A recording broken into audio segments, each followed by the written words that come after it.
You're going to hear from a visionary, a practicing visionary, but somebody that can envision the future, particularly in the areas of science and technology, and has brought new life into the program inside the Pentagon, coming from the field. So Dr. Marilyn, as they say in England, please enrich us with your presentation.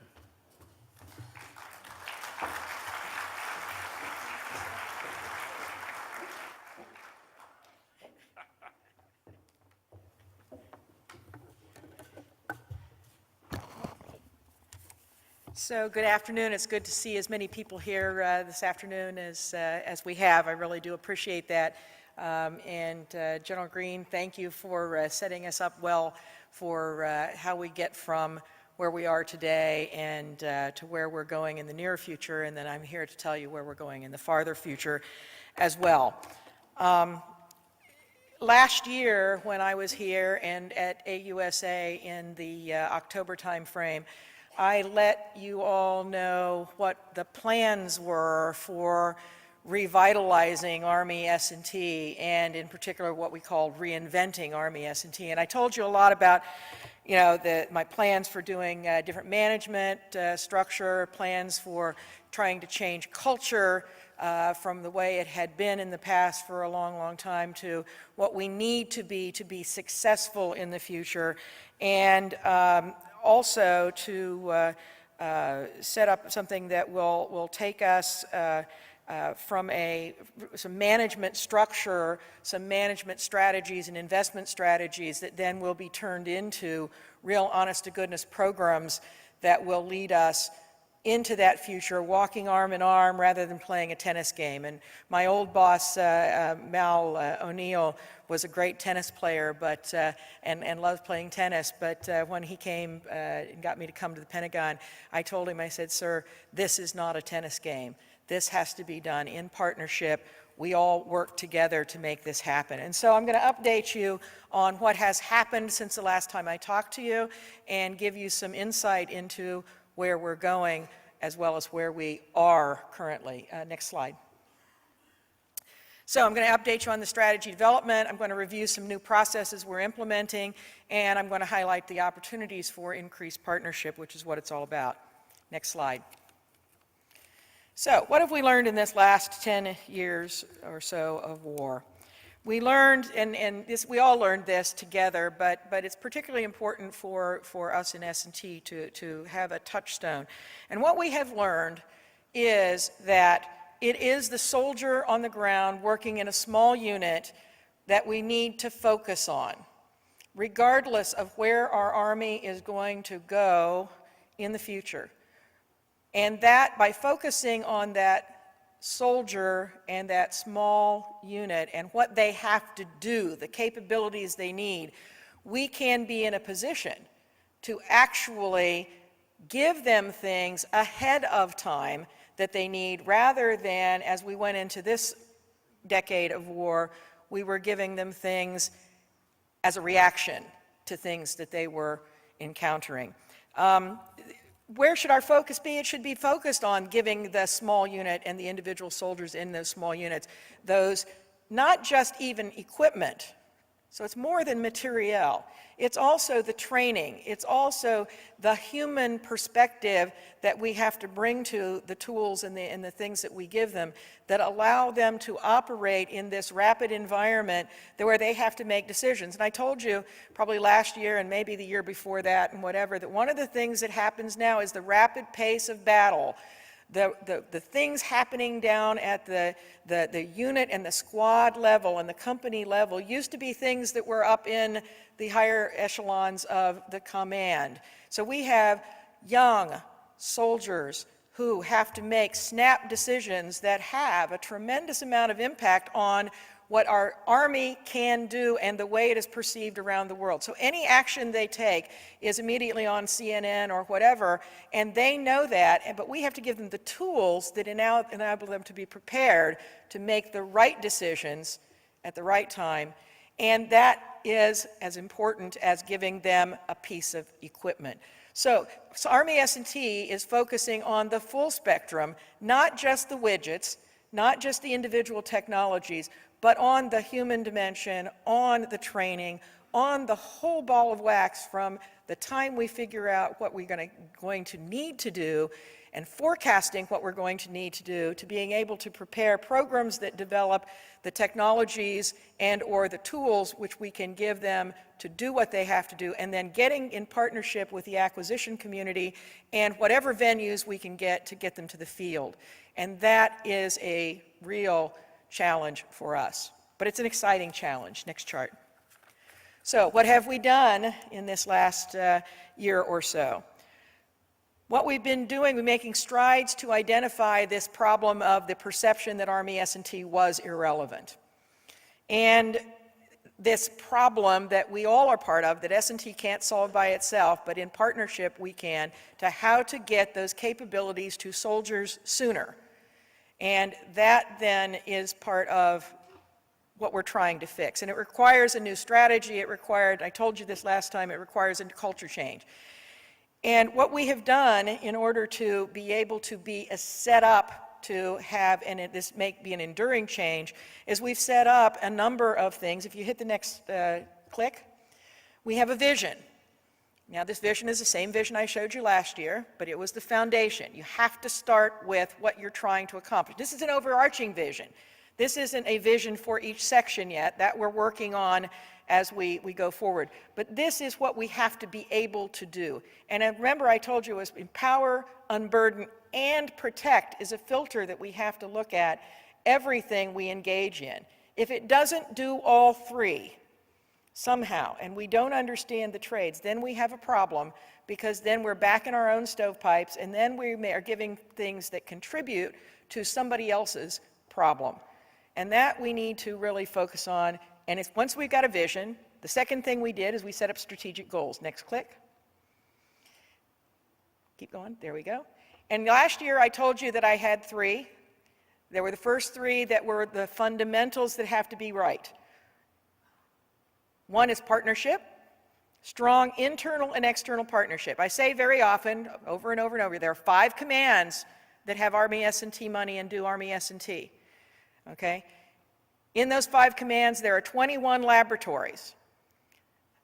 The people who make up that laboratory workforce with their experience, their skills, their capabilities, and their techniques have to work together. That's what I call internal partnerships. Okay? And if you bring those people together from wherever they are in that part, okay, of the laboratory system, then we can solve problems together and we can get more bang for our buck. That's internal partnerships. External partnerships, okay, are with people in the acquisition community, in the TRADOC community, in the industrial community, in the universities. Those are external partnerships with DARPA, with other folks. And so we have to work on making those relationships. We have to have a balanced investment portfolio. And what I've done over the last year is had our community working together to really figure out how to do that partnership and then start addressing a balanced portfolio and how we're going to get to a balanced portfolio across all of the things that we have to do. That we really are focusing on, and that's going to be the crux of my talk today. And then the third one I told you about was timely transition of technologies, and focusing on those transitions and how we get those transitions to happen, not in the tennis game way, but rather in partnership. Because if we do not transition technologies, if we do not get them out there in the hands of soldiers, if we do not give them what they need to execute their missions wherever they must be, then we will have failed and we should all go home. I don't believe we should all go home. I believe we can do great things working together. The other ones that I'm focusing on this year to add to that are the high quality, relevant facilities and capabilities. You've already heard, and I'm going to talk a little bit more about, what we have at Aberdeen in terms of some new laboratories and some new capabilities and some new venues in which we can demonstrate technologies. But also, we're looking at all of the 21 laboratories to try to understand and make sure they don't have to be palaces, right? They don't have to be, these wonderful buildings, which are, well, wonderful buildings are nice, thank you. Great, facades and everything else. But what's important to us are the laboratory capabilities, the capabilities that draw people who have great talent and capability on their own into our system and allow them to work together to solve problems. And so we have many aging facilities, we have things that we have to update, and we're going to take a stab at trying to figure out and prioritize how we should attack that. And then the other one is, we're going to focus on 6.1 in particular, because this last year, you're going to see, we focused very much on the 6.3 program, the 6.3 being the near-term, more mature technology arena. Now I want to focus a little bit more and get some problems and challenges that we can focus the 6.1 work on, so that those scientists and engineers also are part of understanding that there is value in what they do and that it is connected to the needs of the Army. Next chart. Now, this one is a little interesting because this is about behavior. And one of the biggest changes that if you want to change a culture, you've got to change behavior. Previously, we had S&T looked at as the folks who provided the widget to the acquisition community. Sort of that arrow down at the bottom that goes from an output in S&T over to providing something into the arrow for a PM and a PEO. But what's a PM and a PEO? They are requirement-based. They have budgets that are requirement-based. And therefore, they don't have a lot of flexibility. Just as General Green was saying, he's got to respond to requirements. And so the theory that we were going by here as we set this up is, well, how can we improve things? And one of them was, well, hey, if we turn the thought around that S&T is not a supplier to PMs and PEOs, but rather a forward element, okay, in a formation where the PMs and PEOs are sort of carrying the fight, they're doing the things they have to do based on the requirements. If we are out in front of them, which is where we should be, along with our TRADEC partners and along with the threat community, we then that whole blue part can become a forward operating element that does forecasting for the future. What is it that we need? What is it, and when should we start writing requirements about certain new capabilities? How can we engage with each other so that we understand what's in the acquisition world right now, what's being developed, what the requirements currently are, who's doing what, whether it's in the Army or whether it's outside our Army system, and figure that out and apply that, put that all together, and decide what the future needs from us together. And then, if we do that successfully, we then are working on the arrow over the top, which comes over and says we can shift where the PMs and PEOs are going to go by giving them intel, effectively, about what they need to do differently, perhaps for a different future. Next chart. One more. There we go. So, the other thing we did is we developed portfolios.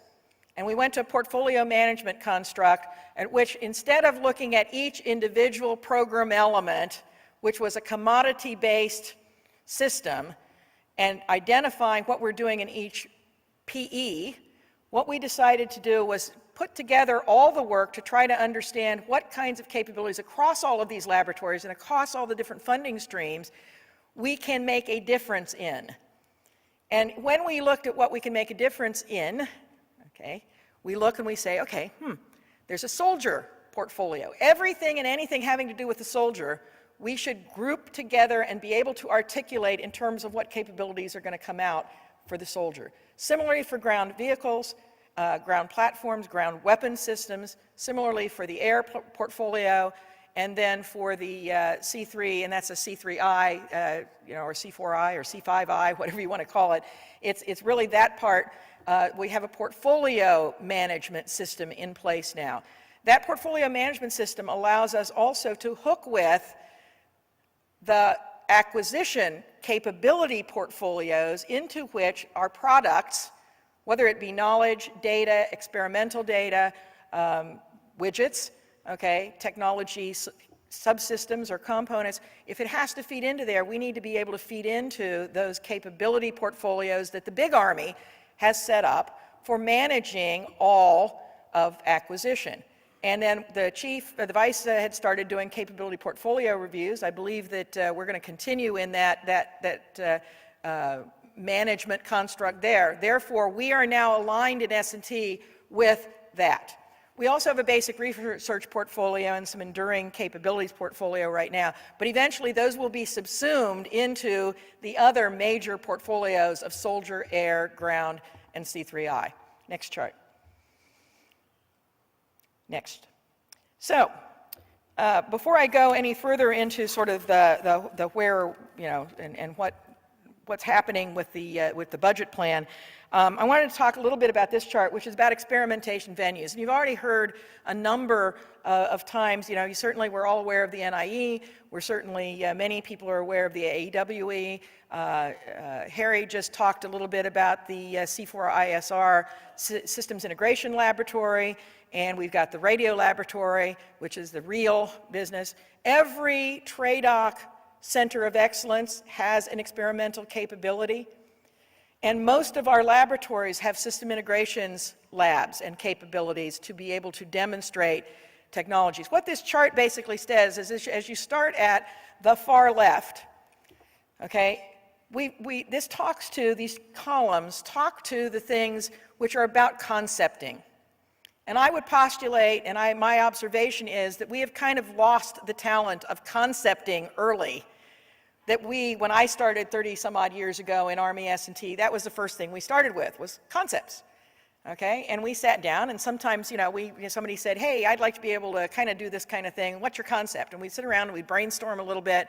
We'd say, hey, I could take that, and I could take that, and I could do this. And you really thought through what you wanted to be able to do, and you cleaned up a little bit of your mentality with respect to what do I really want to spend some time and some energy and some effort in accomplishing? And that's the technology and sort of the concepting piece. Then you move a little sort of next to the one on the right, and you talk about concept exploration. So once you've got some concepts, right, then you have to do some concept exploration. And that means you have to start looking, and particularly in this environment, bringing in those partners, okay, and start exploring whether or not what you have in mind is doable. Now, there's two kinds of concept exploration. There's the warfighter concept exploration, which is warfighting techniques, tactics, techniques, procedures, doctrine, et cetera, force structure. And there's the technology kind of exploration, which is working on the, hey, if I could do it this way with this kind of a widget, would it work? We do those things all the time, but we need to do more of them. Because in this environment of constrained budgets, the more we do down on this end, the more we can rapidly progress through the rest of the maturity line. And what you notice is that at the bottom of this chart, there is a sort of an increasing maturity as you go from left to right. So you go from very immature to, as you move across these different experimental venues, you now become to where not only are you putting things together and experimenting and more mature things, but you're also generally spending a little bit more money, and you're generally bringing in more people to try it. So for instance, you can have, and we have, technology war games in which we bring in a few soldiers to help us. That's very valuable. And some of you have participated in some of those war games that we have played and gotten valuable feedback from the soldiers about the things that you're working on, which are early concepts. When you go to the next piece, which is the second column over, many of you have played in our systems integration laboratories, okay? And again, you get valuable feedback. So if we can get industry, soldiers, and scientists together early, we can make some great strides, and I believe we can actually save both time and money in the long run.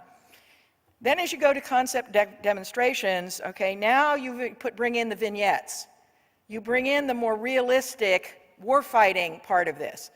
And you bring in some more soldiers, and you bring in some more users, and you bring in some more of the TRADOC folks, and you bring in more industry, and you put these together, and you see what happens in various vignettes. And a lot of that has to do with modeling and simulation.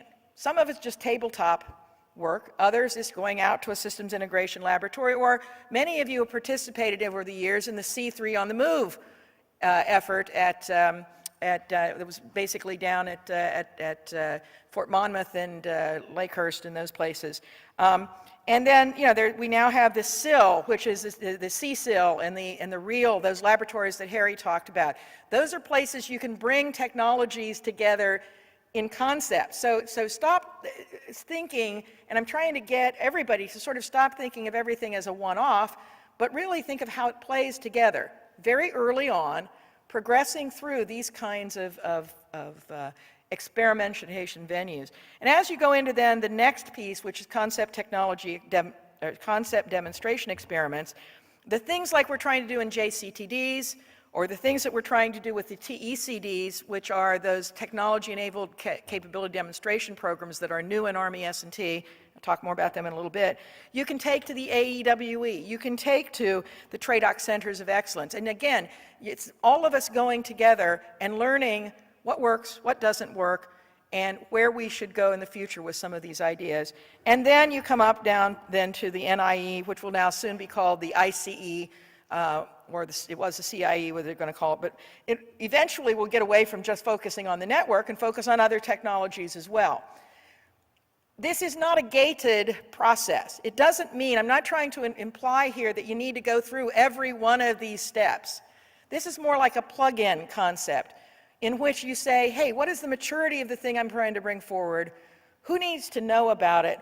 What are the places that I think it can play? Let me see if the right place to plug in, because of the maturity and everything else, is at the technology concept demonstration thing, or is it too much earlier than that and there should be in a technology war game, or should it go directly to the NIE? And maybe we can filter out, and I'm working with the folks who are working the future ICE, working out how and when we decide what should go to that big venue, because that big venue, you got to have enough stuff to supply a company or a unit. I know it's costly it's not as costly for the Army as doing the wrong thing, but we've got to be able to invest our money at the right time, at the right place to make the decisions of where should this go at the minimum cost to gain the maximum amount of information to make decisions. So this kind of a construct, I've talked to General Walker at TRADOC about this, and we're still working on exactly how we do this, but eventually this is what I envision we can start partnering our S&T programs with, and your involvement early on to be able to bring through these different venues at the appropriate times to get to the warfighter as soon as possible, and to do it with less money and better results. Next chart. Okay, next chart, hit the next one. Okay, so this is the old way of looking at Army S&T. It's still valid, by the way. This is the color of money chart, right? What does 6.1 do? What does 6.2 do? What does 6.3 do? What kind of people work in those venues? And oh, by the way, down at the bottom is the partnerships that we typically have here and the amount that goes to industry versus in-house. If you look at the next chart, this is the rest of the story, because not only do we manage 6.1, 6.2, and 6.3, we also manage 6.4, a new line, which is to do technology maturation beyond TRL level 6 and to do competitive prototyping. And then we do some 6.6 activities, which are studies and technical analysis, and then we do ManTech, which is 6.7. And again, you see the kinds of things that color of money is allowed to buy. That is still the way it is defined in terms of what it's allowed to buy. However, that does not constrain us in how we manage that money, and that's what I'm going to talk most about next. Next chart. So, while that still all exists, I proposed, and you may have seen this before, I'm pretty sure you saw this at the October meeting, instead of thinking of 1, 2, and 3 as big pots of money, I propose we think of it differently. I propose that we think of what we want to do with that money. What are the capabilities that we're trying to aim for with that money? And so what I propose is that we look at the 6.3, which is the blue on this chart, and that about 50% of it we put into these things called technology-enabled capability demonstration programs, which are driven by the priorities that the chief, the vice chief, the secretariat, and all the G staff have identified as the most important things they want the Army S&T to do.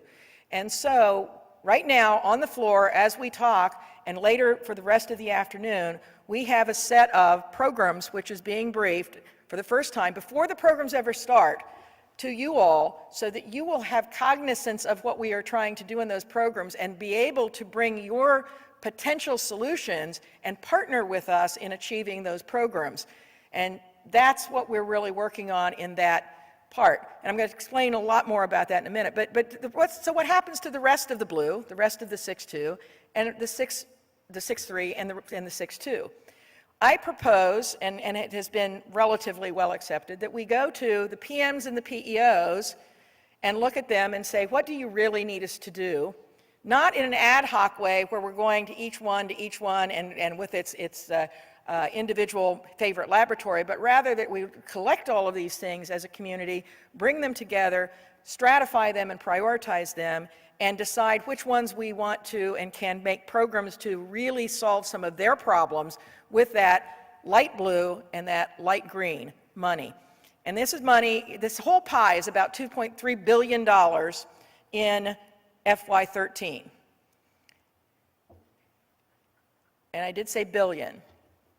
So trying to manage it with these purposes in mind is a different strategy than we have ever had before. We're looking at what this money can do. In addition, though, because we know that programs are going to be acquisition programs that the PMs and PEOs are working, are going to be under pressure to, some of them reduce, some of them go away, some of them, do something different than they're doing now. We need to have a set of bridging strategy, or bridging technologies that we're working on that also should be in this category of the light green and the light blue of what we are investing in to be able to get bridging strategies, bridging technologies, so that when the technology comes back, or the acquisition money comes back, and or need comes up, we are prepared. This is not to shelve technology, but this is to predict what is going to be important to get new capabilities for the future. Now, the last portion of the green, which is the rest of 6.2, is really about doing the innovation, the invention that has to happen, which may be outside the realm of anything that we really are looking at today as a requirement or a potential requirement. So we need to focus that, and then the orange or the pink or whatever color it shows up on the slide, is the three different parts there of that are the 6.1 program. And what we're going to be doing with the 6.1 program is very similarly to what we did for the dark blue here on the 6.3. We are going to be looking at setting up a set of problems that are prioritized by the Army leadership and a set of challenges for that 6.1 community to be working as we go forward.